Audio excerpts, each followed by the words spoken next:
Hello tanks and tankettes, welcome to one of my older replays, and this one is unusual in a couple of ways because it's not really about me in this battle, and I've edited it slightly differently, and it's mostly in free cam view because I was still, at the time this battle was played, doing that incredibly annoying thing of scrolling in and out repeatedly, and it's a habit I've long since broken, but it was very much in evidence in this particular game.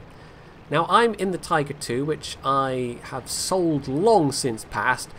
I even sold the E75, which certain people continue to make fun of me about, but you know, the E75, it's so weak, it needs buffing, you know, it's not a fun tank to play at all. No. In all seriousness though, it's one of those tanks that I ought to love in principle, and then for some reason it just didn't work for me, and I don't know why. Whereas the VKB, I liked that even before they buffed it to ridiculous levels, because I'm just special like that, I suppose, and interesting, yes. So, this is an okay matchup. There's one arty per team, and we're in an encounter battle, and that's important to note because it's really the other end of the map that's important, and these days I probably wouldn't have come to this particular area. I would have gone where one of my platoon mates is going, Strangers123, in the T28. And if you recognise that name, he has popped up on the channel a couple of times, I think most recently in the Turpitz preview video. And the other platoon mate is from back when I was in SGTA. Although I'm not sure what clan tag I had at this point. This is over a year old, this replay. This is 8.11, so we're going back a fair ways here. Anyway, first kill. Not really a particularly important one. It's a low health IS, but still. The gun on the Tiger II was one of the nice points about it.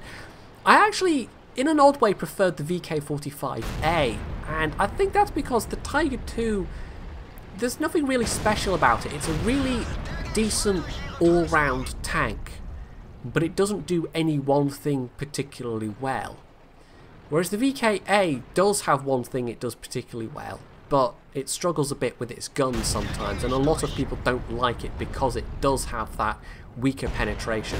And so does the T32, of course, but the T32's got a massive turret to go with it, or a massively armoured turret, I should say.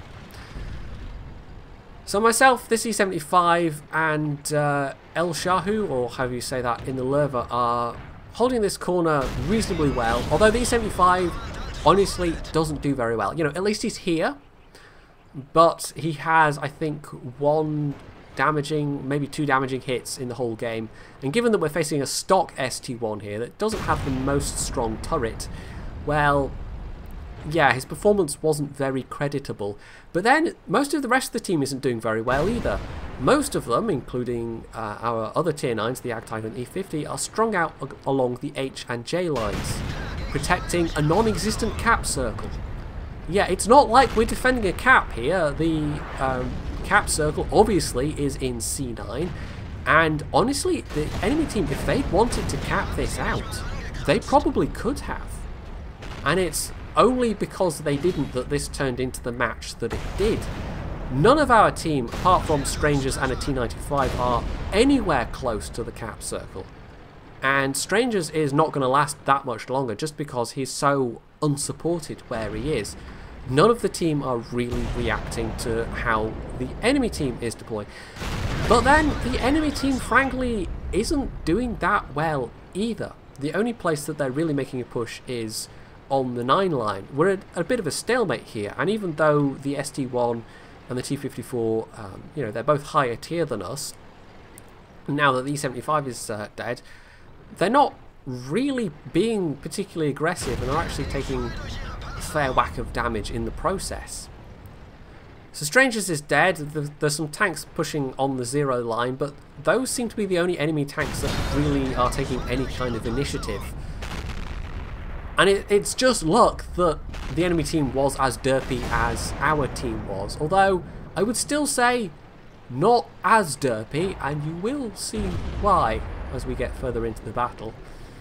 But as for my part in it, we're not that far off the end, because although artillery did take out that ST1, we had RT support on this flank at least.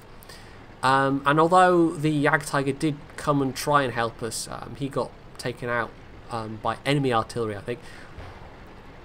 The AT-15 is about to make an appearance, and that is going to be the thing that breaks the stalemate here, because the ST-1's dead, the T-54 is low health, and honestly I should have just loaded APCR against the T-54, because I think I get at least one more shot against him that just bounces, and if I'd had APCR, maybe I would have made it count. But the AT-15 is, even though he's not artillery safe, unless our arty gets really lucky, he's not going to nail this guy sufficiently to kill him, or cripple him enough to stop him killing the lurver there.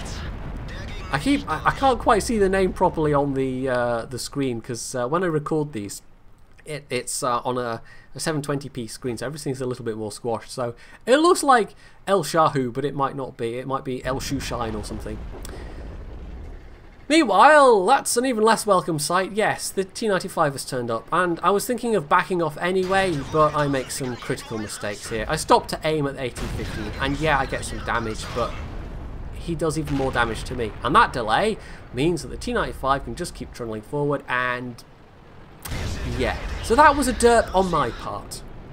And that was actually the second kill of the T-95. So I could have potentially survived that at least a little bit longer, and instead, by stopping to aim, I ended up becoming his second victim. The E-15, meanwhile, has finally come to our aid, but he's not playing very well. And you might have guessed that already from the fact that he sat and didn't do a whole lot for most of the battle. But you're going to see it even more from how he plays from this point forward. Now, I've done a bit of editing from this point forward, because as I was free cam clicking through the various players, replays are a bit odd with that, because if you just stay in free cam, you basically stay with the person that you are looking at, whereas your actual viewpoint might have moved to a different tank. So there's going to be slight fades, and I'll have clipped out a second here and there, but I've tried to keep a flow of the action going through. So the T-28 prop takes a hit from the enemy Tiger II, who has been very, very passive as well. Unfortunately, he gets set on fire, and even more unfortunately, he kind of muffs that shot against the T-95. If he'd shot him in the rear axle and tracked him, that could have been a game changer. Now, the T-95 did still have a repair kit at that point, and you'll see that we are able to confirm that later on, because he gets tracked later on and is able to use a repair kit. But if he'd been forced to waste it now, or, well, waste it, if he'd been forced to use it now, that could have changed things. Now, the E-50 pops round, takes a snapshot. Not sure if that was intended to go in the tracks or not, but this is the point where the E-50 starts doing some seriously face-palming things. We know the T-95's fired. The E-50 could just sit and aim for his weak spots.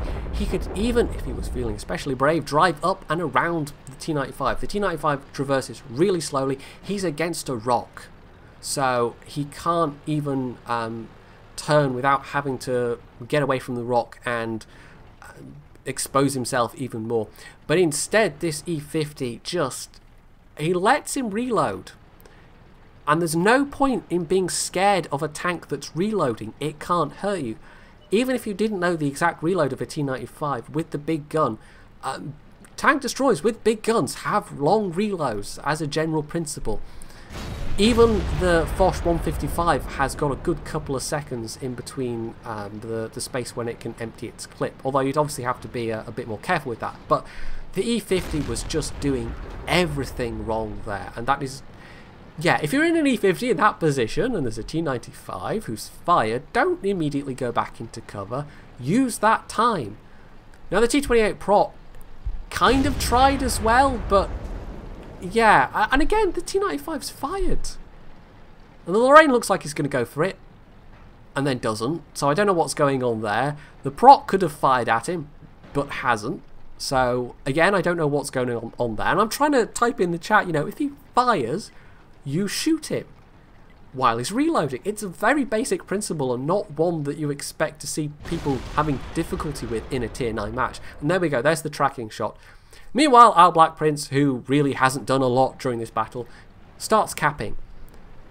That is actually looking to be an increasingly attractive option.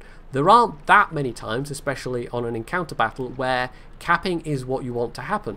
Because, as I've explained in previous videos, the more enemies with more health left alive at the end, that basically subtracts from the score. But we've ended up with a situation where people seem to be dying one by one to this T95, and it's only extreme luck that that Lorraine didn't just die then. But yeah, instead of managing to squeeze past, and to be fair, trying to get around on that terrain, on that kind of sloped bit, you can't really do that. You just kind of get stuck, and that's one of the things that the new World of Tanks physics, the current test is trying out. That won't be a feature anymore. You won't be able to get stuck in quite the same way. But yeah, he then just got trapped on the side of that T95. The Rheinmetall is very low health, and the T95, the only other remaining tank apart from the capping Black Prince, is going to take a while to get here. So will the T95, not T95, will the Rheinmetall play it smart, or will we have yet another casualty? We've already fed this T95 a top gun, and who knows how much damage. And I honestly can't recall my exact reactions at the time. I mean, you can get some flavour of it from the chat, but I think it was a mixture of just outright aghast face-palming and just incredulity at the sheer level of derpery that I was witnessing. And I know I managed to die to the T95, and I should have backed off, and that was derpery on my part, but it doesn't seem like much compared to what happened afterwards, and what is happening. So, the T95 fluffs his shot. Does the Rheinmetall take the opportunity to sit and aim? No, he snaps his shot as well, and I'm pretty sure the Rheinmetall has a better reload, although I'm not actually sure. But either way, he doesn't risk it. The T95 is now able to just sit there and pre-aim, whereas the Rheinmetall, well, he has to rely on this guy fluffing his shot. However, the friendly T95 has nearly showed up, so surely the Rheinmetall's going to wait for the... never mind. Never mind. And it's at this point I'm thinking, right, we're just going to give this guy a Radley Walters. He's never going to get back to the cap in time to decap. We've won anyway, but we're going to give this guy a Radley Walters, surely. I mean, can you believe this is even happening as it's happening? And I've sat on this replay for a long time, and I chose it out today because I was looking through the rest, and I don't really have any good gameplay replays to give you. But this one... this is entertaining on a whole other level, and I think I actually sent it to Jingles at one point, although obviously he's never used it, but it's just, yeah. But the enemy T95 didn't suspect our T95 was creeping up round behind him, and finally we took him down, but my word, at what a cost. Now, no medals or ribbons or anything for me, but I was still top of my team, and I died only halfway through that match. The enemy T95, top gun and a high caliber, he had more XP than I did at the top of my team on a losing team.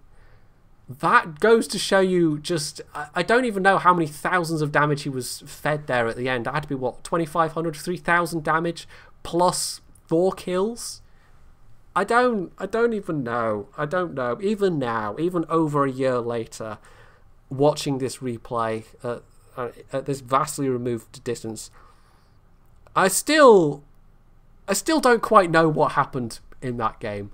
I still struggle to believe that many people could just derp out that much, but it did happen, and they did derp out that much, and that was the result.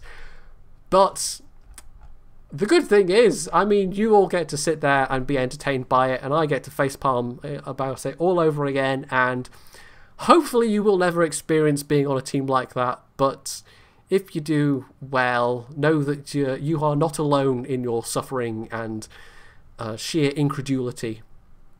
yeah, that was just... It was silly. It was just silly. People, just stop being quite so silly. Oh, anyway, so there you go. That was a bit of a different replay for you. Hopefully you have enjoyed it and you didn't facepalm too hard. Hopefully I didn't put too many people in hospital with minor concussion. But yeah, if you did, you can leave any comments below. You can hit the like button, you can subscribe to my channel, and as always, stay tuned for more.